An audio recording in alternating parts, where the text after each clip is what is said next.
Hermano, buenos días, ¿me escuchan bien? Ahora sí se escucha, buenos días. Vamos a abrir las escrituras, por favor, en el segundo libro de Reyes.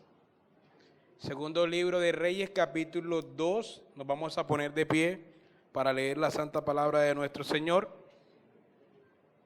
Segundo libro de Reyes, capítulo 2. Segundo libro de Reyes, capítulo 2. Y vamos a leer desde el versículo 1 al versículo 14. Dice la santa palabra de nuestro Señor. Aconteció que cuando quiso Jehová alzar a Elías en un torbellino al cielo, Elías vino con Eliseo de Gilgal. Y dijo Elías a Eliseo: quédate ahora aquí, porque Jehová me ha enviado a Betel. Y Eliseo dijo: vive Jehová y vive tu alma, que no te dejaré. Descendieron pues a Betel.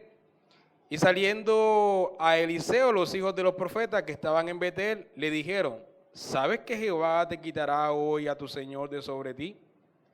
Y él dijo: sí, yo lo sé, callad.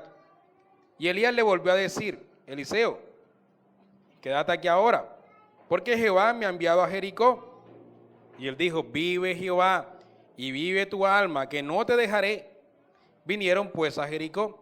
Y se acercaron a Eliseo los hijos de los profetas que estaban en Jericó y le dijeron: ¿sabes que Jehová te quitará hoy a tu señor de sobre ti? Y respondió: sí, yo lo sé, callad. Y Elías le dijo: te ruego que te quedes aquí, porque Jehová me ha enviado al Jordán. Y él dijo: vive Jehová y vive tu alma, que no te dejaré. Fueron pues ambos. Y vinieron 50 varones de los hijos de los profetas y se pararon delante a lo lejos. Y ellos dos se pararon junto al Jordán. Tomando entonces Elías su manto, lo dobló y golpeó las aguas, las cuales apartaron a una y a otro lado, y pasaron ambos por lo seco. Cuando habían pasado, Elías dijo a Eliseo: pide lo que quieras que haga por ti, antes que yo sea quitado de ti. Y dijo Eliseo: te ruego que una doble porción de tu espíritu sea sobre mí. Él le dijo: cosa difícil has pedido. Si me vieres, cuando fuere quitado de ti, te será hecho, mas si no, no. Y aconteció que yendo ellos y hablando, he aquí un carro de fuego con caballo de fuegos apartó a los dos. Y Elías subió al cielo en un torbellino. Viéndole Eliseo, clamaba: Padre mío, carro de Israel y su gente de a caballo. Y nunca más le vio, y tomando sus vestidos lo rompió en dos partes. Alzó luego el manto de Elías que se le había caído, y volvió y separó a la orilla del Jordán. Y tomando el manto de Elías que se le había caído, golpeó las aguas y dijo: ¿dónde está Jehová, el Dios de Elías? Y así que hubo golpeado del mismo modo las aguas, se apartaron a uno y al otro lado, y pasó Eliseo. Amén. Amado Padre Celestial, te damos muchas gracias por esta porción de las Escrituras que tú has inspirado, Señor, que tú inspiraste y que además de eso tú preservaste hasta nuestros días. Has preservado este texto y hoy podemos nosotros leer esta porción de las Escrituras por tu gracia.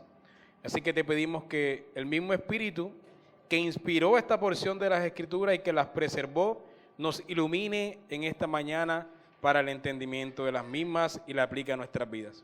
Te lo pedimos en el nombre de tu Hijo. Amén. Bueno, hermanos, como saben, estamos en la serie que hemos titulado Las Crónicas entre Dios y su pueblo. Exactamente estamos en la tercera parte de esta serie.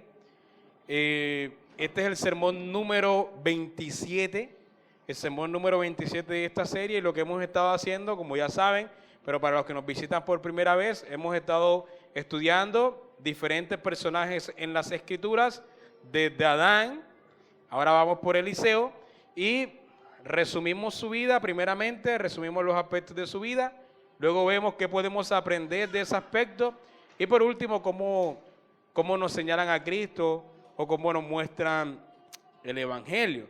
Eso es lo que hemos estado haciendo. Algunos personajes tienen mucha información y toca hacer un resumen bastante resumido, por usar esa palabra, un resumen muy frágil, ¿cierto? Otros personajes, pues, el resumen es más certero, más adecuado porque hay menos aspectos en su vida, pero hemos tratado de que sea un sermón por personaje. Entonces, en este momento estamos en Eliseo. En Primera de Reyes 19 encontramos a Elías hundido en una profunda crisis emocional, como vimos el sermón pasado que estuvimos en Elías, ¿no?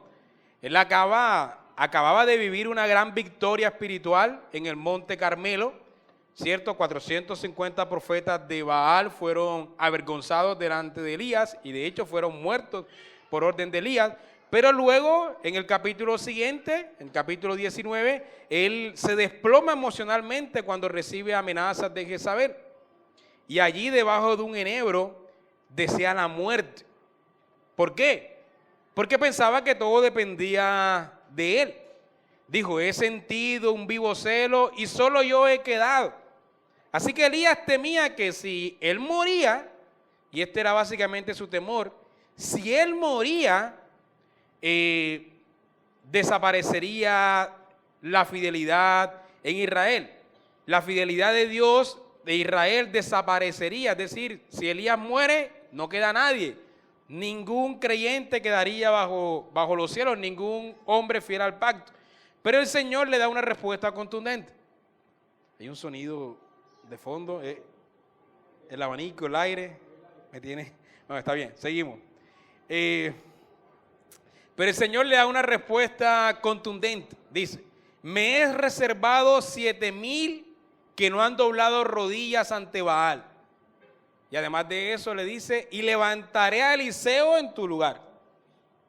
Así que aquí se introduce el hilo principal de nuestro sermón. El hilo que unifica toda la historia de Eliseo y fue lo que más me costó encontrar al preparar este sermón. Porque hay muchas historias, pero ¿cuál es ese hilo unificador que le da sentido a todas las historias?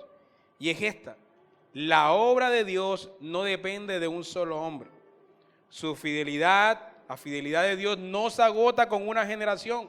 Su plan sigue, su voz no se apaga, su poder no se debilita. Y eso es lo que viene a hacer Elías en la historia en este segundo libro de Reyes. Entonces, con esta introducción vamos a ver cuáles son los hechos. Vamos a dividir la historia de Eliseo en dos partes. Primero, el inicio de su ministerio y luego los milagros que él hizo. Después de hablar con Dios en Horeb, Elías recibe una orden. Dios le dice, llama a Eliseo. Y Elías va y lo busca y lo encuentra arando. Eliseo estaba trabajando la tierra y Elías le echó un manto encima, que es como una señal de sucesión profética.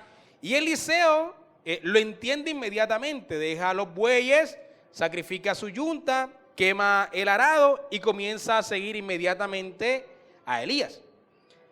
En Segunda de Reyes, o en Segundo Libro de Reyes, capítulo 2, Elías sabe que su tiempo ha llegado, es lo que acabamos de leer. Elías sabe que ya su tiempo ha llegado, va a ser arrebatado al cielo, y junto a Eliseo recorren 3 ciudades, Gilgal, Betel, Jericó, y terminan en el Jordán.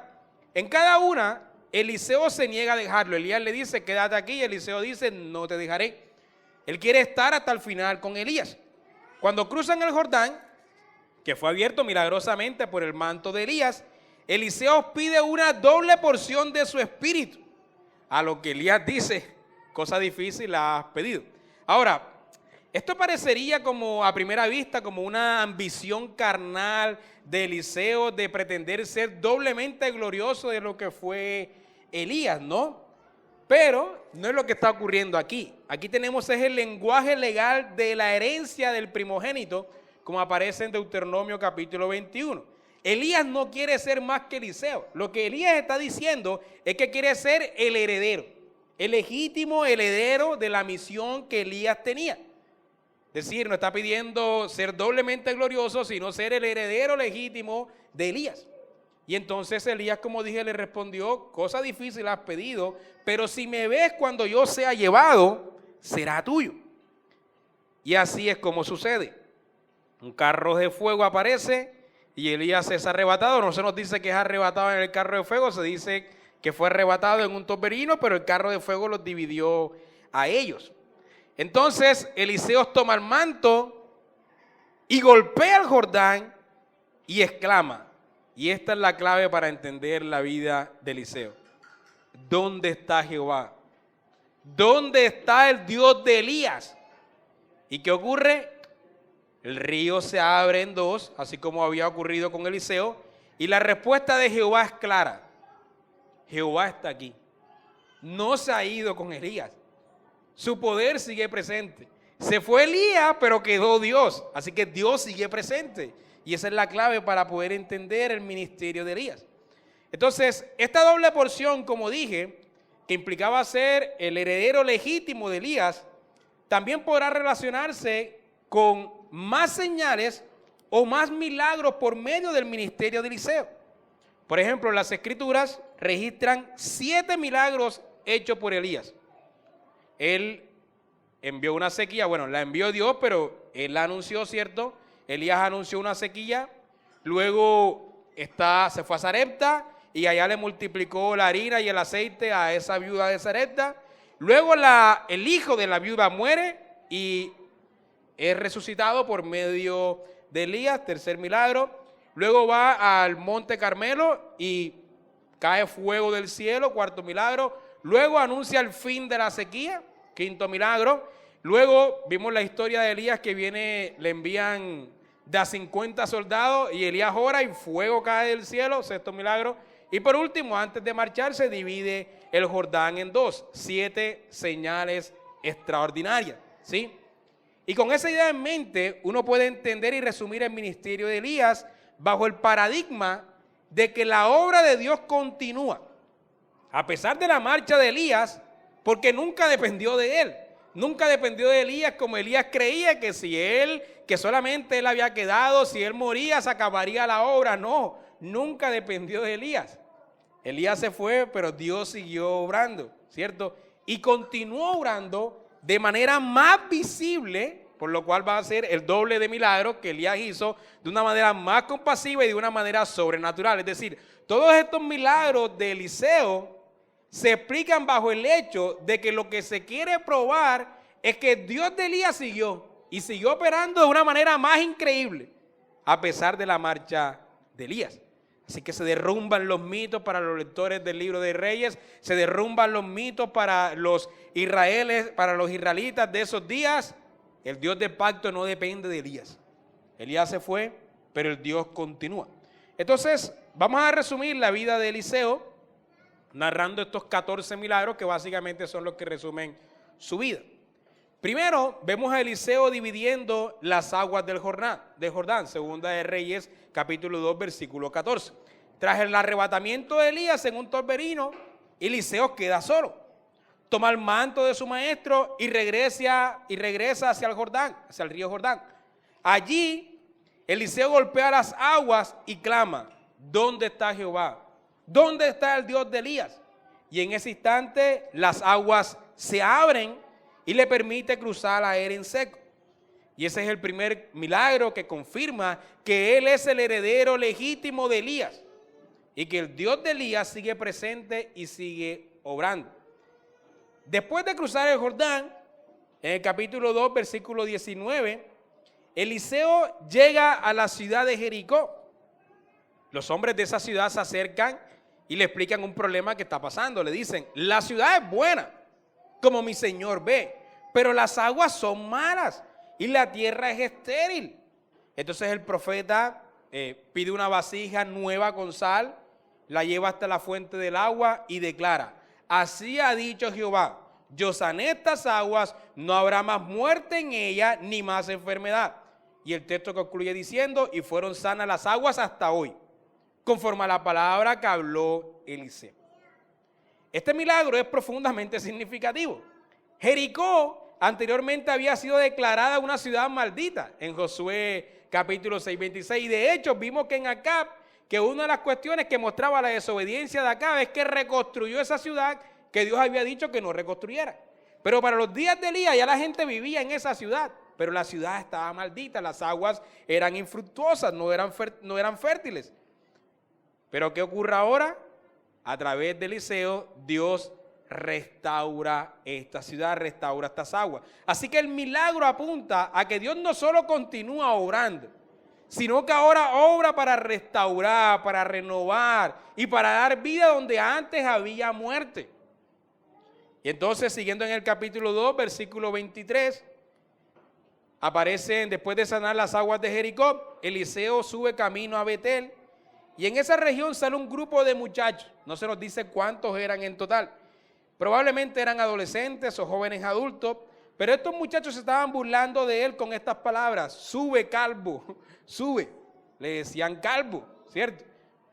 Eso tal vez nos sugiere que realmente Eliseo era un hombre calvo. Pero parece que no, esto no era un simple chiste sobre su calvicie. Era una burla contra la autoridad de Eliseo. Y por tanto era una burla contra Dios mismo, quien le había delegado esa autoridad. Entonces Eliseo se da vuelta, los ve y los maldice en el nombre de Jehová. Y entonces salen 2 osos del bosque y despedazan a 42 de ellos. Eso fue lo que ocurrió. E inmediatamente, saltando al capítulo 4, aparece una mujer desesperada. Es una viuda de uno de los hijos de los profetas. Es decir, alguien que sirvió al Señor, pero que ha muerto y ha dejado una deuda. Entonces los acreedores vienen a tomar a su hijo como esclavo, a sus hijos como esclavos. Esta mujer no tiene recursos y acude a Eliseo clamando por ayuda. Eliseo le pregunta qué tiene en casa. Ella responde: tu sierva ninguna cosa tiene en casa sino una vasija de aceite. Entonces Eliseo le da las siguientes instrucciones. Le dice: ve, pide muchas vasijas prestadas, no pocas, pide muchas. Enciérrate con tus hijos y comienza a llenar las vasijas con el poco aceite que tienes. Y ella obedece. Y entonces ocurre el milagro. El aceite fluye y fluye y sigue fluyendo hasta que todas las vasijas se llenan. Y cuando ya no hay más vasijas, el aceite se detiene. Y luego Eliseo le dice: ve, vende el aceite y entonces paga a tus acreedores y tú y tus hijos vivan de lo que quede. Y así fue. Ella vendió, pagó todo lo que tenía y le quedó para seguir viviendo. Un milagro bastante compasivo, ¿no?, con esta mujer viuda. Pero luego, en el capítulo 4, versículo 18, la historia se traslada a Sunén, la ciudad de Sunén, donde hay una mujer llamada la mujer Sunamita. Bueno, Sunamita es porque era de esa región. Pero ahora, esta mujer es una mujer rica. Al contrario de la mujer anterior, que era una viuda pobre. Esta es una mujer rica. Y nota que Eliseo pasa con frecuencia, así que lo invita a comer. Con el tiempo, esta mujer le construye una habitación sobre su casa. Ella no le pide nada, simplemente actúa como una mujer hospitalaria y como una mujer reverente hacia el siervo de Dios. Entonces Eliseo, agradecido por esta actitud, decide bendecirla. Su siervo Giesi nota que no tienen hijos y que su esposo es viejo. Entonces Eliseo la llama y le profetiza: el año que viene, por este tiempo, abrazarás un hijo, le dice. Y ella reacciona con asombro y con cautela y le responde: no, señor mío, no engañes a tu sierva de esta manera. Sin embargo, al año siguiente nace el niño. Este es otro milagro, ya vamos por el milagro número 5. Pero resulta que la alegría de la mujer se convierte pronto en tragedia. El niño crece, pero un día en el campo con su padre, el niño grita: mi cabeza, mi cabeza. El padre lo envía con la madre, ella lo acuesta en el lecho donde vivía Eliseo, pero ya Eliseo no estaba ahí, lo acuesta en ese lecho, pero el niño muere. Entonces la madre va a buscar a Eliseo sin decirle a nadie que el niño ha muerto, y cuando lo encuentra, Eliseo la acompaña. Al llegar, Eliseo entra solo a la habitación, ora al Señor, se tiende sobre el cuerpo del niño, ojo con ojo, boca con boca, mano con mano, y el cuerpo comienza a calentarse. Eliseo se levanta, camina y vuelve a acostarse sobre él, y entonces el niño estornuda 7 veces. Y el niño abre los ojos y el niño ha resucitado. Esta es la segunda resurrección que tenemos en la Escritura. La primera fue a través de Elías y la segunda es a través de Eliseo. Son unos milagros bastante curiosos, ¿no? Pero luego, en el versículo 38, la escena se traslada al contexto de los hijos de los profetas. Los hijos de los profetas se repite constantemente en la historia, se dice constantemente esta expresión, tanto en Elías como en Eliseo. Probablemente los hijos de los profetas era una escuela profética que Eliseo lideraba. Era como en nuestros días un seminario de teología, ¿sí? Un seminario de teología, habían muchos preparándose ahí para profetas. Pero había hambre en toda la tierra. Eliseo ordena preparar un guiso para alimentarlos a todos. Y uno de los discípulos sale al campo a recoger hierbas, pero sin saberlo trae calabazas venenosas y las echa en la olla. Cuando el guiso es servido, los hombres gritan: varón de Dios, hay muerte en la olla. Varón de Dios, hay muerte en la olla. Entonces Eliseo no entra en pánico, ni manda a botar la comida, sino que pide que le traigan harina, y cuando se la traen la vierte en la olla, diciendo: servid para que coma. Y el guiso fue entonces purificado. En el milagro número 8, seguimos en el capítulo 4, versículo 42. Había otro momento de necesidad.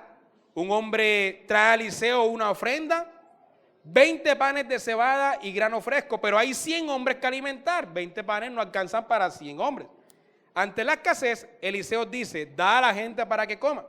Y su criado responde: pero ¿cómo pondré esto delante de 100 hombres? Y entonces Eliseo insiste: da al pueblo para que coma, porque así ha dicho Jehová, comerán y sobrará. Y así fue, comieron y sobró. Milagro número 9, capítulo 5. Aparece un personaje que tal vez es bastante famoso para nosotros, bastante conocido. ¿Quién es? Naamán. Naamán es un personaje inesperado. Él es un general del ejército de Siria, es decir, del ejército enemigo de una nación extranjera. Pero este hombre es leproso. Pero su situación cambia cuando una joven esclava israelita en su casa menciona que en Samaria hay un profeta que podría sanarlo. Entonces Naamán viaja hacia Israel con muchos regalos, esperando que, bueno, yo soy un general y por mi alto estatus seguramente este profeta me atenderá como un hombre importante. Cuando él llega con todos esos regalos, esperando un acto digno de su estatus, Eliseo ni siquiera sale a recibirlo. Solo le envía un mensaje y le dice: ve y lávate 7 veces en el Jordán y tu carne se restaurará. Al principio esto fue ofensivo para Naamán, porque esas aguas de Jordán eran bastante sucias. ¿Qué clase de orden es esta hacia un hombre como yo de tanto estatus? Pero en última Naamán lo entendió y así fue. Naamán vuelve y declara: he aquí ahora conozco que no hay Dios en toda la tierra, sino en Israel. Y de esa manera, gracias mi hermano, y de esa manera Naamán es restaurado. Un hombre extranjero es limpiado de la lepra. Pero ocurre lo siguiente. Su siervo Gehazi, es difícil pronunciar este nombre, luego de la sanidad de Naamán, Naamán ofrece regalos a Eliseo en agradecimiento, pero así como fue al inicio, así es al final. Eliseo no quiere saber nada de esto. Eliseo se rehúsa a recibir regalos. Yo creo que todos nosotros los hubiésemos recibido, ¿no? Eliseo se niega a recibirlo. Sin embargo, su siervo Gehazi no está de acuerdo.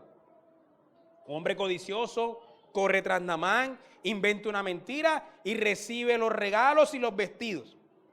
Al regresar, Eliseo lo confronta con una pregunta: ¿no estaba también mi corazón cuando el hombre volvió de su carro a recibirte? Y añade: es tiempo de tomar plata, vestidos, olivares, viñas, ovejas, bueyos, siervos y siervas.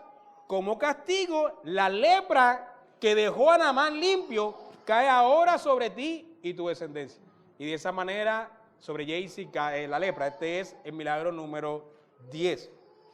Y entonces luego tenemos un milagro que, cuando lo comparamos con todos los milagros que vemos en la Escritura, es decir, cuando vemos la época de Moisés y todos esos milagros extraordinarios, y vemos la época de Elías y Eliseo y vemos esos milagros increíbles, y pasamos al Nuevo Testamento con Jesucristo y con los apóstoles y vemos milagros increíbles, tal vez este sea, entre comillas, el milagro más irrelevante de la Escritura. Resulta que los hijos de los profetas están creciendo en número y deciden construir un lugar más grande junto al Jordán. Mientras talan los árboles, a uno se le cae el hacha al río. Y entonces grita: ¡ay, Señor mío, era prestada!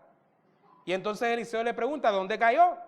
Allí. Y entonces Eliseo corta un palo, lo lanza al agua y entonces el hacha sale y el hombre simplemente tiende la mano y la toma. Es decir, un hacha se hundió y la sacaron de ahí. Ese es el milagro que ocurre aquí. Milagro número 11, por eso dije, parece un milagro totalmente irrelevante, ¿no? Para los increíbles milagros que hemos visto en la Escritura, pero luego vamos a entender este milagro.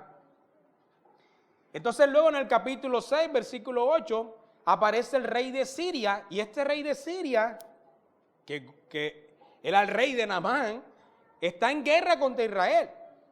Y varias veces planea emboscadas, pero sus planes siempre fallan. Entonces él piensa que tiene un espía dentro de su corte, alguien que está informando al rey de Israel siempre cómo va a atacarle, porque nunca funciona. Hasta que uno de sus siervos le dice, mira, no es que tengamos un espía, rey, sino que Eliseo, un profeta que está en Israel, revela al rey de Israel las palabras que tú hablas en tu cámara más secreta. Mientras que ellos planeaban emboscadas, Dios se lo decía a Eliseo, Eliseo le avisaba y por eso nunca se cumplían los planes del rey de Siria. Entonces el rey de Siria, molesto por esta situación, molesto con Eliseo, envió un ejército para capturarlo en una ciudad llamada Dotán, y creo que todos conocemos la historia, ¿no? Eliseo está rodeado y su siervo, y a este siervo no es Gehazi, porque Gehazi quedó con lepra, este es otro siervo que no se nos dice cuál es su nombre, y su siervo entra en pánico. ¡Ay, Señor mío, qué haremos! Pero Eliseo responde con una de las frases más hermosas de toda la Biblia: no tengan miedo, porque más son los que están con nosotros que los que están con ellos. Entonces luego ora, te ruego, Señor Jehová, que abra sus ojos para que vea. Y el joven ve y se encuentra con el monte lleno de caballos y carros de fuego, así como los que se llevaron a Elías, todos alrededor de Eliseo. Y entonces luego Eliseo ora y dice, hiere con ceguera a esta gente, Señor. Y entonces Dios ciega al ejército sirio y Eliseo los guía hasta Samaria, la capital israelita. Y allí vuelve a orar para que recobren la vista. Y en vez de matarlos, el rey de Israel, por orden de Eliseo, les sirven pan y agua, es decir, los alimenta y los envían de vuelta a casa. Ese es el milagro número 13. Ahora, Eliseo muere. Eliseo muere en la historia después de ungir a un rey, etc. Y entonces es sepultado. Pero incluso muerto, Dios va a usar su cuerpo para obrar milagros.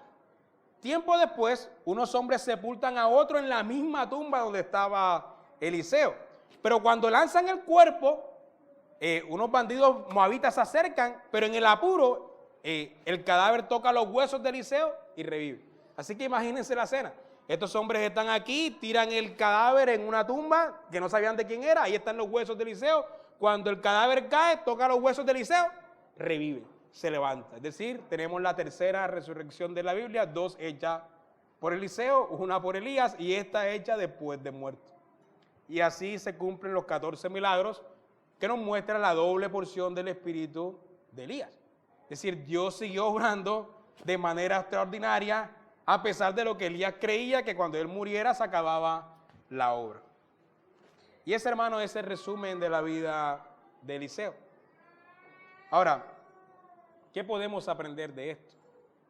Podemos aprender dos cosas. Lo primero es que la obra de Dios no se detiene.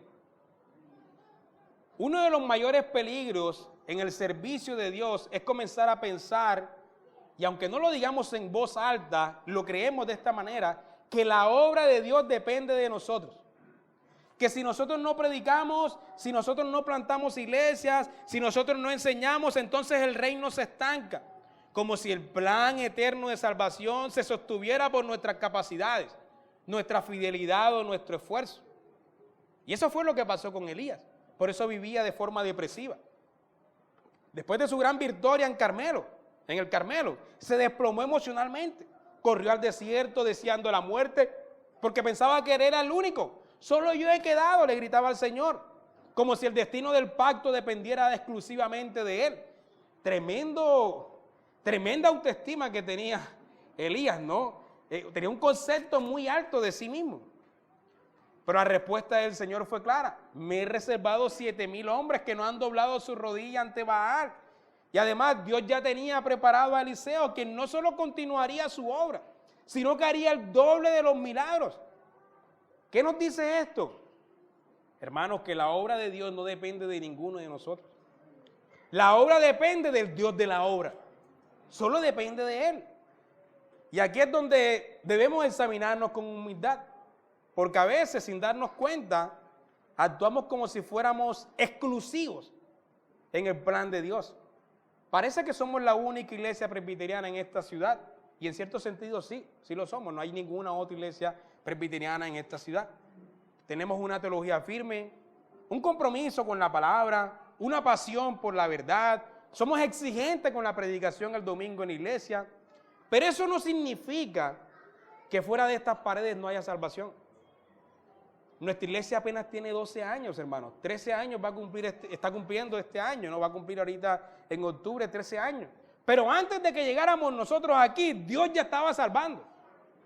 Y mientras predicamos este sermón hoy, hay otras iglesias reunidas, algunas con muchos errores doctrinales, con pastores que quizás no tienen el conocimiento bíblico que muchos de ustedes tienen, pero Dios está salvando allí también. Y el día que ya no estemos aquí, Dios seguirá salvando. Hay ciudades donde no hay iglesia reformada cuando muchos de ustedes migran a Australia, Nueva Zelanda, Polonia. Es tremendo reto conseguirles una iglesia reformada porque no las hay. No hay ministerios bíblicos ahí. Y aún así el Dios soberano sigue salvando a su pueblo en esos lugares. Sin que hayan iglesias presbiterianas reformadas, Dios sigue obrando. No somos exclusivos en su reino, no lo somos. Aunque creamos que lo somos, no lo somos. Nunca ha dependido de nosotros. Cuando Elías se fue, Eliseo quedó solo frente al Jordán. Con el manto en la mano, golpeó las aguas y preguntó, ¿dónde está Jehová? ¿Dónde está el Dios de Elías? Y las aguas se abrieron enseguida. Dios respondió. Fue como si el cielo le dijera, Elías ya no está, pero yo sí estoy. La obra nunca ha dependido de Elías. Se fue Moisés y quedó Josué. Se fue Samuel y quedó David. Se fueron los apóstoles y Dios levantó a los padres de la iglesia.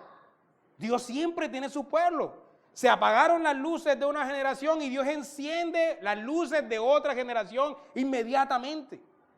Eliseo es el ejemplo perfecto para ilustrar esta idea.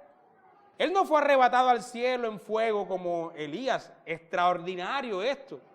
Además de Enoc, no hay otro hombre en la Biblia que no haya conocido la muerte como Elías. Esto es increíble. Eliseo no desafió a 450 profetas en el monte. No llamó fuego sobre un altar y cayó. Pero a pesar de eso, aunque sus milagros no fueron tan extraordinarios en ese sentido, hizo más milagros que Elías. Su ministerio ocupa más capítulos, abarca más tiempo y sirve a más personas. Y todo esto sin el drama profético que caracterizó el ministerio de Elías. Así que, ¿qué aprendemos? Hermanos, que Dios puede hacer más con quien parece menos. Porque el protagonista no somos nosotros. El protagonista de esta historia, quien controla la historia, es Dios. Él es el Dios de la historia. No necesita de un pastor en particular. No necesita de una denominación específica. No necesita de una iglesia local en concreto, ni siquiera de un país o de una tradición teológica. Yo edificaré mi iglesia, dijo Cristo, no ustedes edificarán mi iglesia. Es Dios quien la edifica, es Dios quien salva, es Dios quien sostiene el pacto. Ahora bien, esto no es una excusa para la pasividad, ¿cierto? No es un llamado a que se crucen de brazos y digan, Dios lo hará igual sin mí o conmigo. No, yo no estoy diciendo eso. Dios nos llama a servir, a trabajar, a darlo todo para su gloria, pero nos dice, tú siembras, pero yo doy el crecimiento. Tú hablas, pero mi palabra no volverá vacía. Así que esto no es un llamado a la quietud, sino a descansar en Él. El gran descanso es este, la obra no se cae cuando un hombre cae. La obra no se acaba cuando un hombre muere. La obra no muere cuando una iglesia se apaga o cuando una iglesia apostata. La obra no se detiene cuando una generación termina. Porque el que sostiene la obra es eterno y Él sigue obrando. Así que no es un llamado a la quietud, un llamado a descansar en el Dios de la obra. Y en segundo lugar, hermanos, los milagros de Eliseo, en lo personal para mí han sido muy consoladores. porque estos milagros revelan mucha compasión. Cuando pensamos en los milagros, ¿qué es lo que pensamos?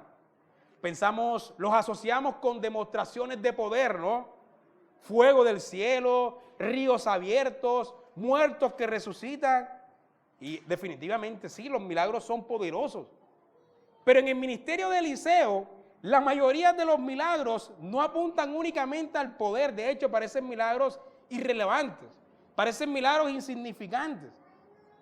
Y esto es intencional, porque no apuntan únicamente al poder, sino a la compasión.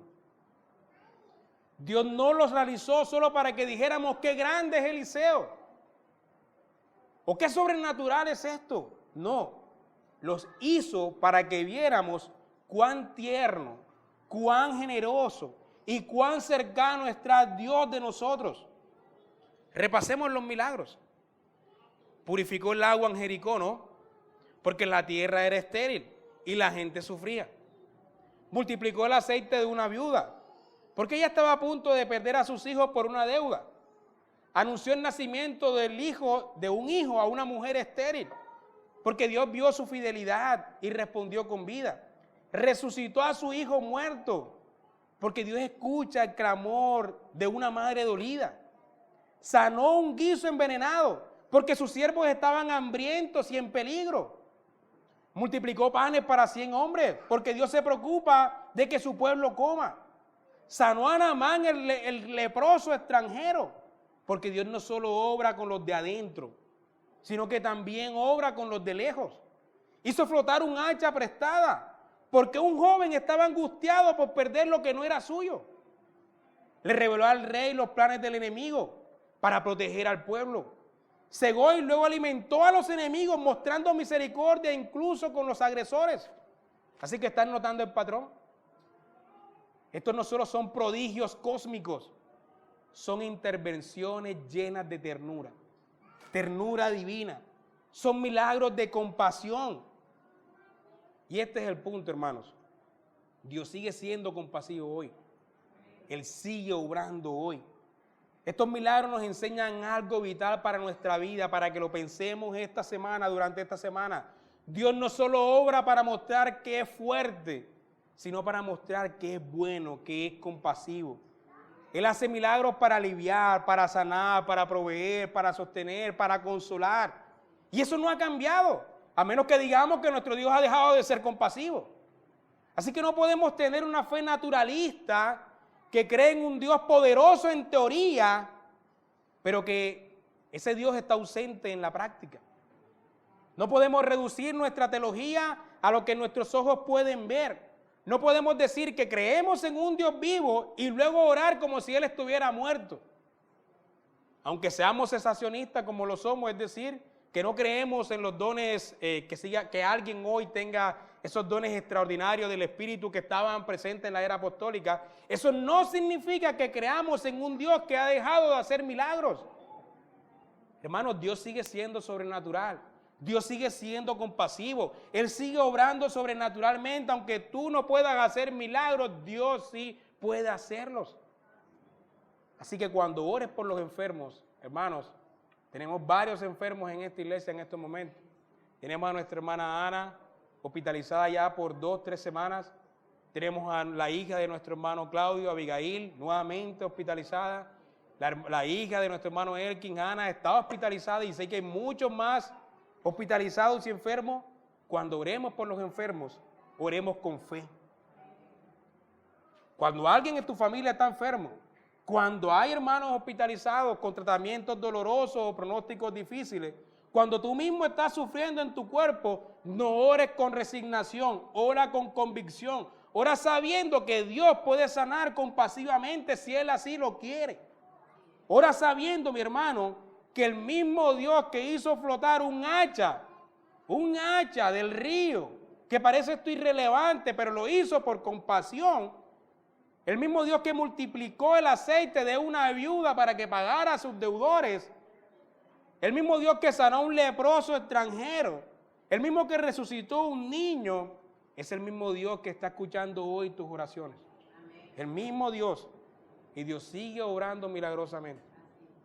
No podemos si oramos a Dios con resignación, creyendo que Él no puede sanar, hermano, no estás orando a Dios.